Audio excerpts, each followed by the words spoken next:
তোমাতেই আসক্ত পর্ব ৪৯ লেখক তানিশা সুলতানা। আবরারের সামনে রয়েছে অ্যানির লাশ, কাঠের একখানা বক্সে রাখা হয়েছে। সিয়াম ভ্রুকুচকে তাকিয়ে আছে আবরারের মুখপানে। কি চলছে এই ছেলেটার মাথায় বুঝতে পারছে না ও, তবে বুঝতে চাইছে। আমানকে পাঠানো হয়েছেন সুইজারল্যান্ডে যাওয়ার টিকিট বুক করতে। সন্ধ্যা বা রাতের যে কোনো ফ্লাইটে সুইজারল্যান্ড যেতে হবে, আর যাবে আহাদ এবং ইভান। ইতোমধ্যেই বহুবার আবরারকে জিজ্ঞেস করা হয়েছে আহাদ এবং আমান সুইজারল্যান্ড কেন যাবে, তবে আবরার জবাব দেয়নি। অধৈর্য সিয়াম দাঁতে দাঁত চেপে পুনরায় প্রশ্ন করে, হোয়াটস রং উইথ ইউ ব্রো? কি চাইছিস? আবরার সিয়ামকে ঠেলে একটুখানি সরিয়ে বেডে জায়গা করে নেয় নিজের শরীরটা এলিয়ে দেওয়ার। বড়ই ক্লান্ত যেন সে। টান টান হয়ে শুয়ে মাথার উপরে থাকা সাদা দেওয়ালির পানে তাকিয়ে গম্ভীর স্বরে বলে, ইউ নো হোয়াট, তোরা ছাড়া আমার উইকনেস ছিল না, বাট পাখি এবং তার ছানাটা খুব অদ্ভুতভাবেই হৃদয়ে জায়গা করে নিল। স্পেশালি এই ক্যাটটা। ছোট্ট বাচ্চাই আমার পছন্দ নয়, সেখানে একটা ক্যাট আমাকে কাঁদালো। ইন্টারেস্টিং না?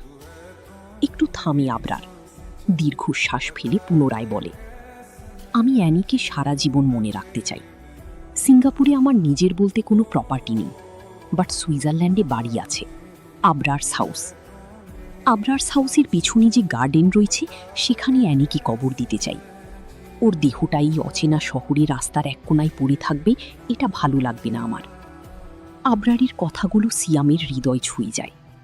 বরাবরই আবরার তাসনিম নির্দয় এবং পাষাণ পুরুষ। সেই পাষাণ পুরুষ একটা বিড়ালের জন্য এত কিছু করছে। নিজের প্রাণভোমরাকে না খুঁজি বিড়ালকে কবর দেওয়ার পায়তারায় ব্যস্ত। ঠোঁট বাঁকিয়ে একটু হাসে সিয়াম। আবরারের বুকের উপর নিজের আঘাতপ্রাপ্ত হাতখানা রাখে। তখনই আমান চলে আসে, দুটো টিকিট দেখিয়ে বলে, রাত ৮টায় ফ্লাইট ভাই, যা যা বলেছিস সবই হয়ে যাবে, ভরসা রাখ, আর এক্সট্রা কিছু করার থাকলে বলে ফেল। আবরার জবাব দেয় না। আহাদ এবং ইভান অ্যানিকে নিয়ে যায়। আবরার তাকিয়ে থাকে। যতক্ষণ দেখা গেল ততক্ষণই দেখল অ্যানির জন্য তৈরিকৃত ছোট্ট বক্সখানা। চোখের আড়াল হতেই বিড়বিড় করে আওড়ায়, তুমি আমার হৃদয়ে রয়েছ, থাকবে সারা জীবন। বন্ধু আমি অনেক পেয়েছি, তবে তুমি অন্যরকম। ওরা যেতেই সিয়াম বলে, ভাই আদ্রিতাকে ফেরাবে কিভাবে? কোনো প্ল্যানই? বাকিটা শেষ করার আগেই কেবিনে ঢুকে পড়ে একটা মহিলা।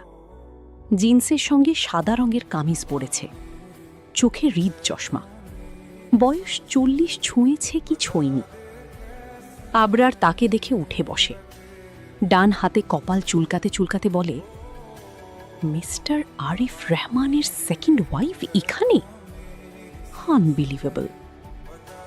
ইমা বেগম রোদ চশমা খোলে, হ্যান্ডব্যাগ থেকে কিছু পেপার্স বের করতে করতে বলে, আবরার তাসনিম, আদ্রিতা কি চাও?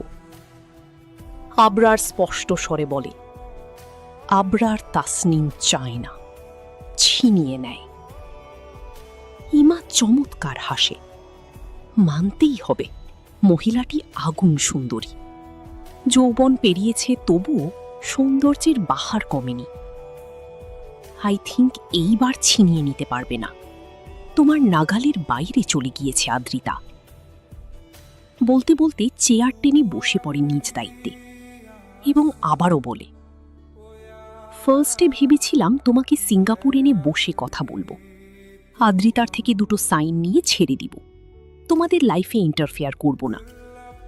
বাট যখন টনির বলল আদ্রিতার থেকেও বড় মালদার আবরার তাসনিম, সিরিয়াসলি বলছি, মাথা ঘুরে যাচ্ছিল আমার। তাই প্ল্যানিং বদলে ফেললাম। এখন তোমার কাছে একটাই রাস্তা খোলা আছে, তোমার সব প্রপার্টি বিনা শর্তে আমায় দান করে দাও, আমি তোমার বউকে তোমার কাছে এনে দিচ্ছি। আবরার হাসে, সেই হাসিতে শব্দ নেই। সিয়ামেরও হাসি পায়, তবে হাসে না, ঠোঁট কামড়ে হাসি নিয়ন্ত্রণ করে। বাঘকে বলতে এসেছে তুমি কামড়ে দিও না আমায়, বোকা মহিলা। আবরার শান্ত স্বরে বলে, আবরার তাসনিম ভালোবাসে, ভীষণ ভালোবাসে আদ্রিতা চৌধুরীকে। বাট তার থেকেও বেশি ভালোবাসে তার প্রপার্টি। আপনার অফার পছন্দ হয়নি আমার, নেক্সট টাইম কথা হবে, এবার আসতে পারেন। ইমা আশ্চর্য হয়, টনি যে বলল বউ ছাড়া আবরার তাসনিন কিছুই বোঝে না, তাহলে বউকে ফিরে পাওয়ার কোনো আকুতিই নেই কেন তার মধ্যে? কি জটলা পাকাচ্ছে? ইমা বেগম আবার বলে, আবরার, তুমি যতটা সহজ ভাবছ বাকিটা শেষ করার আগেই আবরার বলে, রাত 12:15 উর্ফি প্লেন বাংলাদেশের উদ্দেশ্যে রওনা হবে। 204 নম্বর সিট আদ্রিতা চৌধুরীর অ্যান্ড 209 নম্বর সিট আবরার তাসনিনের। এখন তারা এয়ারপোর্ট থেকে 2 কিলোমিটার দূরে একটা রেস্টুরেন্টে বসে আছে। আমার পাখি টনি অ্যান্ড আপনার হাজবেন্ডের চোখ ফাঁকি দিয়ে রেস্টুরেন্টে বাইরে চলে এসেছে। জাস্ট 1 মিনিটে পাখি আমাকে কল করবে। অ্যান্ড বাকিটা বলার আগেই কল বেজে ওঠে। ইমা বেগমের চোখ দুটো বড় বড় হয়ে যায়, ভয়ে গলা শুকিয়ে আসে। ভুল লোকের সঙ্গে পাঙ্গা নিয়ে এসেছে কি? টনির কথা শোনা ভুল হয়ে গেল? আবরার পকেট থেকে ফোন বের করে, ইমাকে দেখায় নাম্বার। তার ঠোঁট কামড়ে কল রিসিভ করে। ওপাশ থেকে ভেসে আসে আদ্রিতার কান্না জড়িত কণ্ঠস্বর। আবরার, কোথায় আপনি? কেন আসছেন না? আমার ভয় করছে। আবরার গম্ভীর স্বরে বলে, আসবে না আমি, তোমার বাপের সঙ্গে বাড়ি চলে যাও। হাউমাউ করে কেঁদে ওঠে আদ্রিতা। অনুনয়ের স্বরে বলে, প্লিজ নিয়ে যান আমায়, আপনাকে ছাড়া থাকতে পারছি না, আমার কষ্ট হচ্ছে। আপনার সব কথা শুনবো আমি, কখনোই বিরক্ত করব না, আসিফের নামটাও মুখে আনবো না। আবরার, দয়া করুন। ফোন কাটবে তুমি? আদ্রিতা কান্না আটকানোর চেষ্টা চালায়। বুঝতে পারে পাষাণ লোকটার হৃদয় নরম হবে না, নিয়ে যাবে না তাকে। তাই অভিমান জড়িয়ে কণ্ঠে বলে, ঠিক আছে, আসতে হবে না, নিয়ে যেতেও হবে না আমাকে। শুধু আমার অ্যানিকে কিছু খেতে দিন, সারাদিন কিছুই খায়নি ও। আর চোখে চোখে রাখবেন সব সময়, ও কিন্তু গাড়ি দেখলে ছোটাছুটি করে।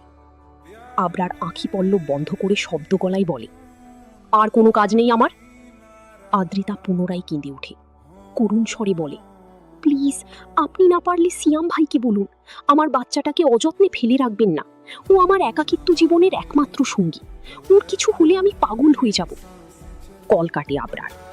দীর্ঘ শ্বাস ফেলে ইমাকে বলে, শুনুন, প্লেনের ওয়াশরুমের দিকে কিন্তু ভুলেও যাবেন না। 12 ঘন্টা পরে বউকে কাছে পাবো, ওয়াশরুমটাকেই বেডরুম ভাবতে পারি। ইমা দাঁত কটমট করতে করতে বেরিয়ে যায়।